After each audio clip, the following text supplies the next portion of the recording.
dampak blokade tadi kan, sebenarnya kita masih banyak perairan-perairan internasional lainnya yang bisa kita lalui atau kita ambil. Tapi kan ada ongkos yang lebih besar lagi, biaya mungkin cost energi yang lebih besar lagi. Dari Anda melihat ini potensial tetap kita ambil atau mungkin negara-negara lain lakukan atau bagaimana? Nah, kemarin Presiden Prabowo ke Rusia untuk menjajaki pembelian minyak Rusia. Iya. Dan Menteri Bahlil sendiri kan bilang, kita lebih banyak membeli dari Afrika, Angola, dan Nigeria. Nah, jadi sebetulnya kita tidak bertumpu pada minyak yang berasal dari negara teluk. Ini dari pemerintah sendiri. Cuman kan yang menjadi masalah itu begini, kita pun kan membeli minyak yang sudah jadi, petroleum itu ya, pertama gitu, itu kan membelinya dari Malaysia, membelinya dari Singapura. Nah, dia menjadi masalah bagi kita ketika barang mentah ini tidak sampai ke Singapura, langsung ke Indonesia misalnya. Bukan. Atau bagaimana? Kalau di Indonesia kan kita terbatas, pengolahannya kan kita terbatas. Kita membeli minyak jadi itu beli di Singapura, beli di Malaysia. Nah, orang ini mengambil minyak mentahnya dari teluk. Gitu. Jadi ini yang menjadi masalah bagi kita. Krisis energi kita itu adalah tempat kita biasa membeli minyak yang sudah jadi, minyaknya belum masuk-masuk karena tercegat di teluk. Di Selat Hormuz ini itu yang membuat harganya jadi naik. Kita sebetulnya end user kok. Gitu. Iya, betul. Kalau kita misalnya di Singapura ada minyak yang udah jadi, ya tinggal kirim, kita bayar. Gitu. Kita tidak membeli barang mentah dari teluk. Kalaupun kita beli, kita beli dari Angola, dari Nigeria, itu kan tetap di refinerinya kan di Singapura.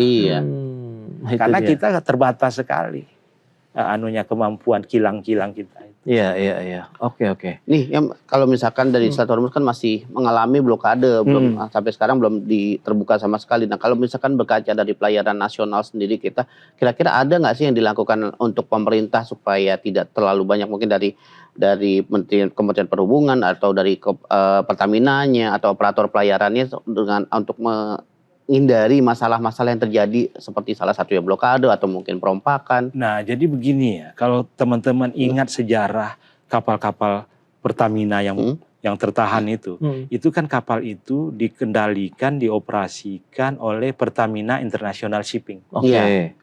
Kantornya di Singapura.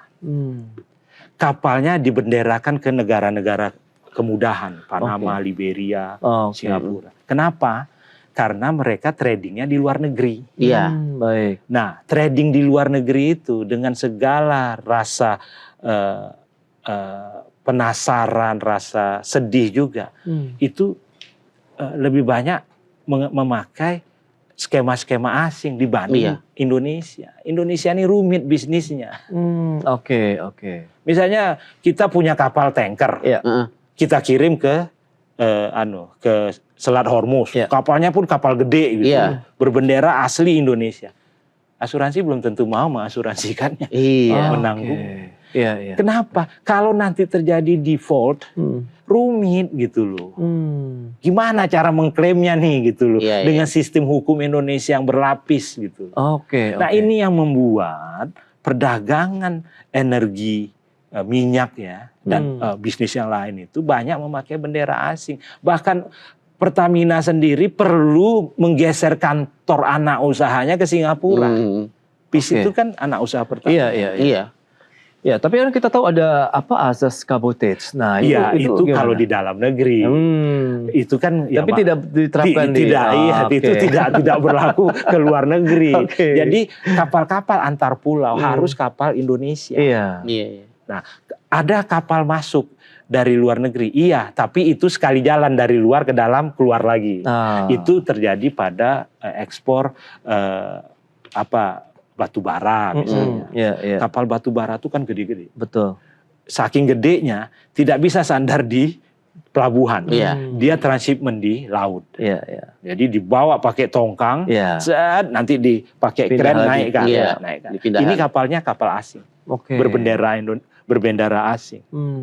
Tapi dia tidak boleh ke pulau-pulau lain. Dia masuk ke situ, keluar. Nah, inilah kabotage itu. Yang bisa antar pulau itu hanya berbendera Indonesia. Tapi kapalnya kecil-kecil. Kapal yang mengambil minyak dari Singapura yang dimiliki Pertamina itu kapal kecil. Mungkin 1/4 atau 3/4 besarnya kapal Gamsunoro. Wow, kecil berarti paling mungkin seribuan barrel. Itu kan Gamsunoro itu kan bisa di atas 1 juta bahkan 2 juta barrel kapasitasnya. Nyangkut di Laut Jawa. Oke. Nah, kalau misalkan dalam situasi ini kan masih Hormuz sendiri masih di blokade. Terus kalau kemungkinan kita kan masih butuh sejumlah minyak kan dari negara-negara Teluk Tengah, untuk kemungkinan mungkin nggak hari ini, mungkin hari-hari berikutnya kita masih membutuhkan pengiriman minyak dari sana. Tapi ada nggak langkah-langkah yang kira-kira bisa dilakukan oleh Indonesia dalam membuka celah untuk agar kapal, mungkin walaupun tidak berbendera Indonesia, tapi kapal yang dari pilih Pertamina bisa masuk ke selat itu. Nah, inilah perlunya diplomasi tadi. Cuman saya melihat dari awal kasus kapal ini, kita agak kurang bagus startingnya. Misalnya begini, kita baru mengucapkan bela sungkawa atas meninggalnya pemimpin agung Iran Said Ali Khamenei itu 4 hari. Hari keempat ya. Hari keempat. Itu pun pakai surat. Sementara Presiden Putin, Perdana Menteri Anwar Ibrahim, hari pertama dapat kabar mengucapkan bela. Ya, ini kan tentu dicatat oleh Iran karena kita bersahabat dengan Iran. Tapi Iran lihat, nah ini Jakarta belum bereaksi. Itu satu. Yang kedua, Jakarta sama sekali tidak mengucapkan bela sungkawa atas meninggalnya murid-murid yang dibom di Minab, Iran. Yang ketiga, ketika ditunjuk pemimpin baru, lagi-lagi Jakarta tidak mengucapkan selamat.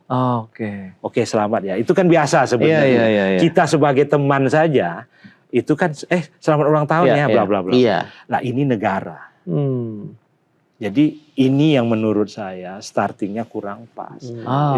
Itu yang satu sisi ya. Sisi yang lain kawan-kawan masih ingat ada kapal Arman 114 yang hari ini tengah dilelang oleh Kejaksaan Agung. Itu kapal berbendera Iran.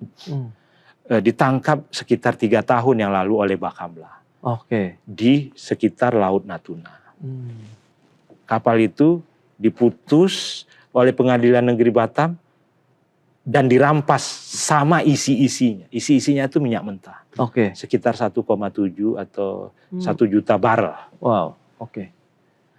Terhitung dari waktu penangkapan sampai sekarang itu udah 3 tahun. 3 tahun. Saya dapat kabar kedutaan Iran di sini ketika kapal itu ditangkap sudah melakukan negosiasi berkali-kali. Ada yang bilang ratusan kali. Tapi dipimpong oleh otoritas kita.